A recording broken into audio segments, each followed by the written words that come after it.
Beach FM, locals talking to locals. I have a very special guest in the studio with me today. I have Mick Peryer, and Mick is an author and also, can I say, a bird expert? He's given me a sort of roll of the eyes. But Henry knows a lot about the Waikanae estuary, and he has written this most delightful book that I have read, and I highly recommend you go and seek this out. We'll talk about how you can get hold of this book.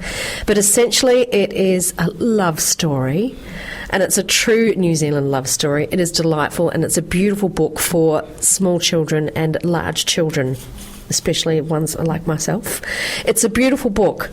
Mick, welcome to the show. Thank you, Catherine. Could you start me off by giving me a little bit of history? Well, the rainbow relationship of Thomas the Goose and Henry the Black Swan received worldwide fame in February 2018 when Thomas the blind bisexual goose passed away and was buried next to his partner of nearly 30 years, a black swan called Henry. Headlines appeared in news columns as far as the UK and America, including the BBC News, Daily Mail, and even a mention on the Ellen show. Ellen DeGeneres. Ellen show in the US. Good grief. Now the story involving a love triangle with Henrietta the Swan has been immortalised forever in my new children's book, Thomas, a true New Zealand love story for children and adults of all ages. The book is accompanied by a poem written by Pinky Agnew and a song by band Used Blokes, and will be launched at the Waikanae Estuary Car Park, south end of Tuturi Street, on the 1st of November at 2 o'clock. That is fantastic. Now, this book, I have read it. We don't want to give too much away about the book, but this book spans back. When did it start? When did the story start? 30 years ago or something? 30 years ago, yeah, absolutely. It spanned 30 years, and it's such an iconic story, and it's true to the Kapiti Coast. No other place in the world has got a story like that one has. I have come back recently from being away for quite a number of years, and I've spent a bit of time walking around these areas and around Waikanae, especially through COVID, as we all have. And I have visited a lot of these birds and seen the swans who are flying around and swimming around. They are delightful. This story, though, I won't. Of course, we don't want to give it away too much, but it starts off really with a swan that couldn't go anywhere. It had an injured wing, yeah, and it couldn't fly, and it was 7 years on its own in the lagoon. And the other swans would fly away, and this poor bird would be left here by herself because he couldn't fly, by himself. Yeah. And then after 7 years, it mated up with the white goose. And the two of them spent 13 years together, the two male birds, 13 years together on our lagoons. Now, if that's not a love story, what is? That is a beautiful love story. It's a story of true friendship.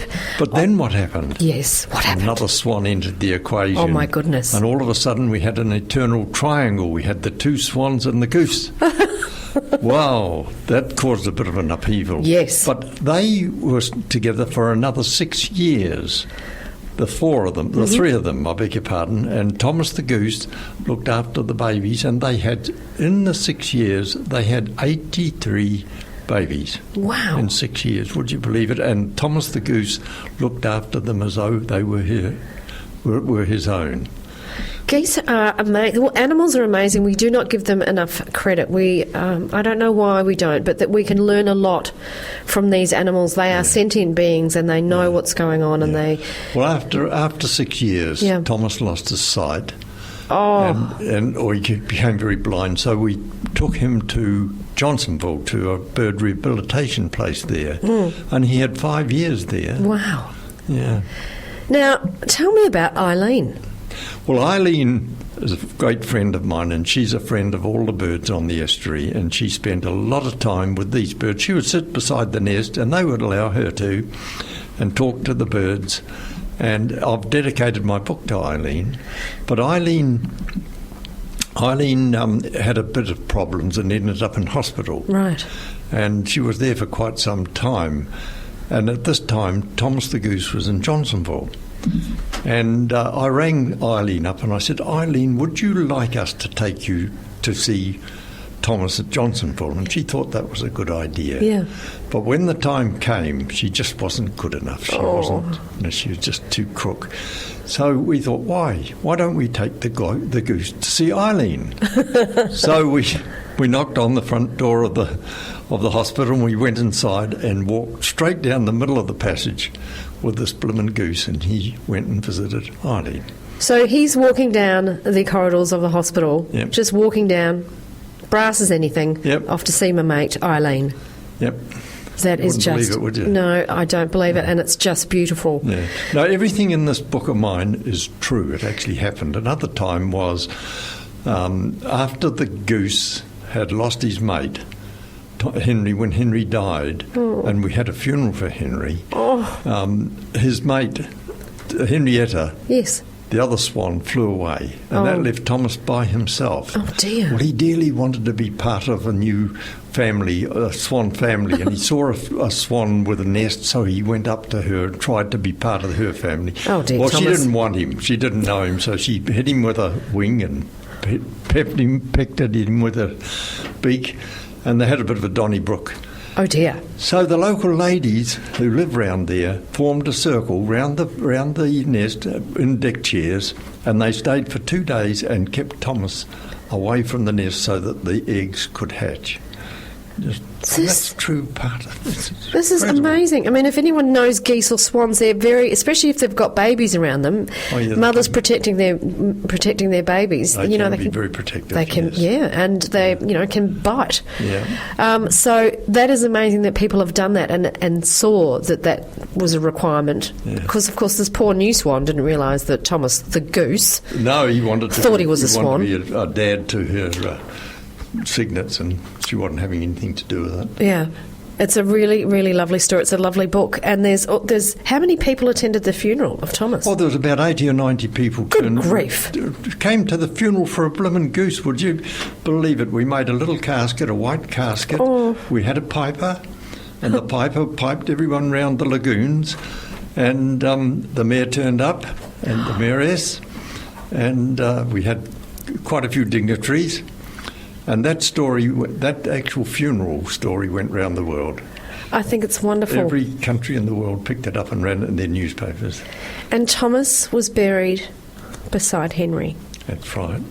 And is there a place where people can see we've the burial sites? We've got quite a big stone where Henry died, and we put another stone beside it where Thomas died. Oh. And Pinky Agnew, funny enough, I heard someone told me that Pinky Agnew had written a poem about Henry that's the first one, when he died.